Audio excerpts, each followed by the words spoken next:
ಒಂಥರ ಸುಟ್ಟೋದ್ ಥರ ಆಗುತ್ತೆ. ನೇಮಿಗೆ 60 ರೂಪಾಯಿ ಇರುತ್ತೆ. ಜಾಸ್ತಿ ನಾನು ಮೋಲ್ಡಲ್ಲೇ ಮಾಡಿರೋದ್ರಿಂದ ಇದನ್ನು ಹಾಕ್ಕೊಂಡ್ರೆ ಇದರಿಂದನೇ ನಾನು ಮೋಲ್ಡ್ ಸೈಡಲ್ಲೇ ಮಾಡ್ತಾ ಬಂದಿದ್ದೆ ಆಗಿತ್ತು. ಇದನ್ನು ನಾನು ಜಾಸ್ತಿ ಯೂಸ್ ಮಾಡಿ ಪಟ್ಟ ಒಂದು ಲೇಯರ್ ಇಲ್ಲೊಂದಿಷ್ಟು ನೋಡಿ ಈ ಮೌಲ್ಡ್ಗಳೆಲ್ಲ ಈ ಸಣ್ಣ ಮೌಲ್ಡ್ಗಳು ಇದು ಯಾಕಂದರೆ ನಾವು ನೇಮ್ಸ್ ಬರೆಯುವಾಗ ಇದು ಯೂಸ್ ಆಗುತ್ತೆ ಅಂತ ಅಂದ್ಕೊಂಡಿದ್ದೆ. ನೇಮ್ಸ್ ಅಂದರೆ ಸುಮ್ಮನೆ ಅಂದರೆ ನನಗೆ ಅವಾಗೆಲ್ಲ ಮೆಟಲ್ ಸ್ಟಿಕ್ಕರ್ ಬಿಟ್ಟು ಬೇರೆ ಯಾವ ಸ್ಟಿಕ್ಕರ್ ಬಗ್ಗೆನೂ ಗೊತ್ತಿರಲಿಲ್ಲ. ಅದನ್ನು ನಾವು ಶಿಪ್ಪಿಂಗ್ ಚಾರ್ಜ್ ಕೊಟ್ಬಿಟ್ಟು ತರಿಸುವಾಗ ತುಂಬ ಕಾಸ್ಟ್ಲಿ ಅನಿಸ್ತಾ ಇದ್ದಿತ್ತು. ಮೆಟಲ್ ಸ್ಟಿಕ್ಕರು 800ವರೆಗೆಲ್ಲ ಹೋಗ್ತಾ ಇದ್ದಿತ್ತು ಮೆಟಲ್ ಸ್ಟಿಕ್ಕರು. ಹಾಗೆ ಈಗ ಒಬ್ರದ್ದು ಒಂದು ಬೇಬಿ ಡೀಟೇಲ್ಸ್ ಬೇಕು ಅಂದ್ರೂ ಅದಕ್ಕೆ ಹತ್ರ 400 ರೂಪಾಯಿ ಹತ್ರ ಹೋಗ್ತಾ ಇದ್ದಿತ್ತು. 350-400 ಹತ್ರ ಹೋಗ್ತಾ ಇದ್ದಿತ್ತು ಯಾಕೆ ಶಿಪ್ಪಿಂಗ್ ಸೇರಿಸಿ. ಅದೆಲ್ಲ ಮತ್ತು ಜಸ್ಟ್ ನೇಮಿಗೋಸ್ಕರ ಇದು ಬೆಸ್ಟ್ ಅಲ್ಲ ಅಂತ ಅನಿಸ್ತು. ಮತ್ತು ಒಂದು ಇಷ್ಟುದ್ದ ನೇಮಿಗೆ 60 ರೂಪಾಯಿ ಇರುತ್ತೆ, ಪ್ಲಸ್ ಶಿಪ್ಪಿಂಗು 80 ರೂಪಾಯಿ ಇರುತ್ತೆ. ಅಲ್ಲೇ 140 ರೂಪಾಯಿ ಆಗುತ್ತೆ. ಅದೇ ನೇಮ್ಸ್ ನಾವು ಇದನ್ನು ಯೂಸ್ ಮಾಡ್ಬೋದಲ್ಲ ಅಂತ ಅನಿಸಿ ನಾನು ಇದನ್ನು ತರಿಸಿದ ಮೇಲೆ ಸ್ವಲ್ಪ ಚಿಕ್ಕದು ಅಂತ ಅನಿಸ್ತು. ಜಾಯಿಂಟ್ ಮಾಡೋದ್ರಲ್ಲಿ ನಂಗೆ ಅಷ್ಟು ಲುಕ್ ಬರಲಿಲ್ಲ, ಹಾಗಾಗಿ ಇದು ಅಷ್ಟು ಯೂಸ್ ಅನಿಸಿರಲಿಲ್ಲ. ಹಾಗಂತ ವೇಸ್ಟು ಆಗಲಿಲ್ಲ. ನೋಡೋಣ ಇನ್ಯಾವಾಗಾದರೂ ಯೂಸ್ ಆಗ್ಬೋದು ಅಂತ. ಆಮೇಲೆ ಇದು ಇದೆಯಲ್ಲ, ಇದು ನಾನು ಫಸ್ಟ್ ತರಿಸುವಾಗ ಅಂದರೆ ನೋಡಿದವಾಗ ಆನ್ಲೈನಲ್ಲಿ ನೋಡಿದವಾಗ ಇದ್ರ ಸೈಜು ಸ್ವಲ್ಪ ದೊಡ್ಡದು ಅಂತ ಅಂದ್ಕೊಂಡಿದ್ದೆ. ಆಮೇಲೆ ಇಲ್ಲಿ ತರಿಸಾದ್ಮೇಲೆ ನೋಡಿದವಾಗ ಗೊತ್ತಾಯಿತು ಇದು ಇಷ್ಟೇ ಚಿಕ್ಕದಿದೆ. ಏನು ಒಂದು 1 ಇಂಚ್ ಇರ್ಬೋದೇನೋ, 1 ಇಂಚ್ ಸೈಜು. ಇದು ನಂಗೆ ಅಷ್ಟು ಯೂಸ್ ಬರಲಿಲ್ಲ 1 ಇಂಚಿಂದು. ಹಂಗಾಗಿ ಇದು ಸ್ವಲ್ಪ ಸೈಡಲ್ಲೇ ಇತ್ತು. ಸ್ಕೂಟಿ ಮೌಲ್ಡ್ ಇದು. ಇದಂತೂ ನನಗೆ ನನಗೊಂದು ಸಲ ಯೂಸೇ ಮಾಡಲಿಲ್ಲ. ಒಂದು ಸಲ ನಾನು ಬೈಕ್ ಮಾಡಿ ಇಟ್ಟಿದ್ದೆ ಅಷ್ಟೇ, ಬಿಟ್ಟರೆ ಅದನ್ನು ನಾನು ಯೂಸ್ ಮಾಡಲಿಲ್ಲ. ಹಾಗಾಗಿ ಇದು ವೇಸ್ಟ್ ಅನ್ನಿಸ್ತು. ಆಮೇಲೆ ಇದೆಲ್ಲ ಚಪ್ಪಲ್ದು, ಆಮೇಲೆ ಬೋಟ್ದು, ಇದೆಲ್ಲ ಮಿನಿಯೇಚರ್ ಮೌಲ್ಡು. ನಂಗೆ ಅವಾಗೆಲ್ಲ ಏನಂದರೆ ಕ್ಲೇ ಆರ್ಟ್ ಬರ್ತಾ ಇರಲಿಲ್ಲ, ಕ್ಲೇಯಲ್ಲಿ ಏನು ಮಾಡೋಕ್ಕೆ ಬರ್ತಾ ಇರಲಿಲ್ಲ. ಹಾಗಾಗಿ ನಾನು ಸುಮ್ಮನೆ ತರಿಸ್ಬಿಟ್ಟೆ. ಈಗೀಗ ನಾನು ಕ್ಲೇ ಮಾಡೋದನ್ನು ಕಲಿತೆ, ಅಂದರೆ ಹೋಮ್ ಮೇಡ್ ಕ್ಲೇ ಮಾಡೋದನ್ನು ಕಲಿತೆ. ಅದು ಮಾಡಿದ ಮೇಲೆ ಈಗ ಆಲ್ಮೋಸ್ಟ್ ಎಲ್ಲ ನಾನೇ ಮಿನಿಯೇಚರ್ ಮಾಡ್ತಾಯಿದ್ದೀನಿ.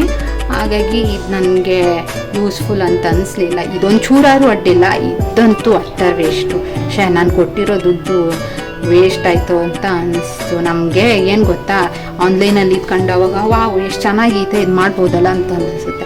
ಆಮೇಲೆ ಇಲ್ಲಿ ತರಿಸಿದವಾಗ ಗೊತ್ತಾಯಿತು ಇದು ಇಷ್ಟು ದೊಡ್ಡ ಇದೆ. ನಂದು ಯಾವ ಪ್ರಾಡಕ್ಟ್ಸ ಅಂದರೆ ರೆಸಿನ್ ಆರ್ಟ್ಸ ಇಷ್ಟು ದೊಡ್ಡಲ್ಲ, ಇಲ್ಲ ಇಷ್ಟು ದೊಡ್ಡ ಬೋಟ್ ಇಟ್ಕೊಂಡು ನಾನೇನು ಮಾಡಲಿ, ಇಷ್ಟು ದೊಡ್ಡದು ವೇಸ್ಟೇ ಅಂತ ಅನಿಸ್ತು. ಆಮೇಲೆ ಇಲ್ಲಿ ನಾನು ಜಾಸ್ತಿ ಬೀಚ್ ಆರ್ಟ್ ಆಮೇಲೆ ಮಾಡೋಕ್ಕೆ ಹೋಗಲಿಲ್ಲ. ನಂದು ಓಷನ್ ಆರ್ಟ್ ಇದೆಯಲ್ಲ ಅದಕ್ಕೆ ಮ್ಯಾಚ್ ಆಗುವಂಥ ಮಿನಿಯೇಚರ್ ಮೌಲ್ಡ್ ಇದಲ್ಲ.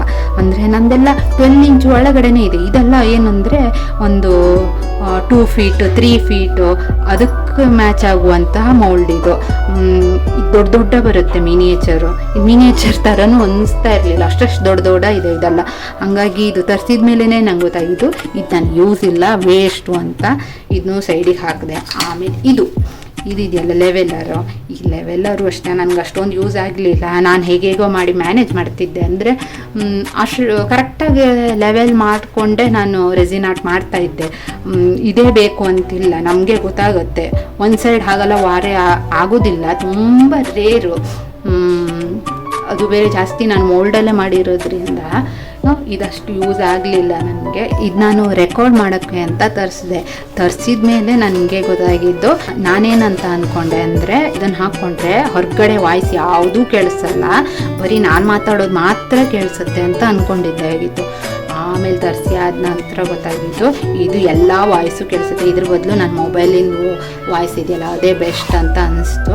ನಾನು ಅವ್ರಿಗೆ ಹೇಳಿದೆ, ಫ್ಲಿಪ್ಕಾರ್ಟ್ ಅವ್ರಿಗೆ, ಆದರೂ ಅವರು ಕೇಳಲಿಲ್ಲ, ರಿಜೆಕ್ಟ್ ಮಾಡಿದ್ರು. ಇದು ನನ್ನ ಕೈಯಲ್ಲೇ ಉಳಿದಿದೆ. ಇದು ಅಷ್ಟೇ ನನಗೆ ಅಷ್ಟೊಂದು ಯೂಸ್ ಆಗಲಿಲ್ಲ. ಇದರಿಂದನೇ ನಾನು ಮೌಲ್ಡ್ ಸೈಡಲ್ಲೇ ಮಾಡ್ತಾ ಬಂದಿದ್ದಾಗಿತ್ತು. ನಾನು ಅದಕ್ಕೋಸ್ಕರ ಇದನ್ನು ತರಿಸಿದ್ದು. ಆದರೆ ಆ ಮೌಲ್ಡ್ ನನಗೆ ಸ್ಯಾಟಿಸ್ಫ್ಯಾಕ್ಷನ್ ಆಗಲಿಲ್ಲ, ಅದು ಸರಿಯಾಗಿ ಬರಲಿಲ್ಲ, ವಾರೆ ಪೀರೆ ಎಲ್ಲ ಬಂತು. ಹಾಗಾಗಿ ಇದು ನನಗೆ ವೇಸ್ಟ್ ಅಂತ ಅನಿಸ್ತು. ಗೊತ್ತಿಲ್ಲ, ಇನ್ ಫ್ಯೂಚರಲ್ಲಿ ಯೂಸ್ ಆದರೂ ಆಗ್ಬೋದು, ಆದರೂ ಅಷ್ಟು ಯೂಸ್ ಬರಲ್ಲ ನಮ್ಮ ರೆಸಿನ್ ಆರ್ಟ್ ಅವರಿಗೆ ಅಂತ ಅನಿಸ್ತಾ ಇದೆ. ಮುಂದೆ ನೋಡೋಣ ಏನಾದರೂ ಆಗ್ಬೋದು ಅಂತ. ಐಸೋಪ್ರೊಫೈಲ್ ಆಲ್ಕೋಹಾಲ್ ಇದೆಯಲ್ಲ, ಇದು ಬಬಲ್ ಬರ್ಸ್ಟ್ ಮಾಡೋಕ್ಕೆ ಅಂತ ತರಿಸಿರೋದು. ಇದನ್ನು ನಾನು ಜಾಸ್ತಿ ಯೂಸ್ ಮಾಡಲಿಲ್ಲ. ಯಾಕಂದರೆ ನಾನು ನನಗೆ ಹೆಚ್ಚಿದಾಗೆ ಎಲ್ಲ ಏನಂದರೆ ಪ್ರಾಡಕ್ಟ್ನ 3:1 ರೆಸಿನ್ ಯೂಸ್ ಮಾಡಿದ್ದೀನಿ. ಆ 3:1 ರೆಸಿನ್ ಯೂಸ್ ಮಾಡಿದವಾಗ ಜಾಸ್ತಿ ಬಬಲ್ಸ್ ಆಗಲ್ಲ. ಮತ್ತು ಏನಪ್ಪ ಅಂದರೆ ನನ್ನ ಹತ್ರ ಹೀಟ್ ಗನ್ ಇದೆ, ಆ ಹೀಟ್ ಗನ್ನಲ್ಲೇ ಮಾಡ್ತಾ ಹೋಗಿದ್ದೆ ಆಗಿತ್ತು. ಫಸ್ಟಲ್ಲಿ ನನಗೆ ಗೊತ್ತಿರಲಿಲ್ಲ. ಮತ್ತೇನು ಗೊತ್ತಾ, 3:1 ರೆಸಿನ್ ಯೂಸ್ ಮಾಡಿದವಾಗ ನಮಗೆ ಈ ಐಸೋಪ್ರೊಫೈಲ್ ಆಲ್ಕೋಹಾಲ್ನ ಯೂಸ್ ಜಾಸ್ತಿ ಬರಲ್ಲ. ಹಾಗಾಗಿ ನಾನು ಇದನ್ನು ಜಾಸ್ತಿ ಯೂಸ್ ಮಾಡಲಿಲ್ಲ. ಇದು ಸೈಡಿಗೆ ಹೋಯಿತು, ಇನ್ಯಾವಾಗನೂ ಗೊತ್ತಿಲ್ಲ. ಈಗಂತೂ ಸದ್ಯಕ್ಕೆ ಇದು ಮೂಲೆ.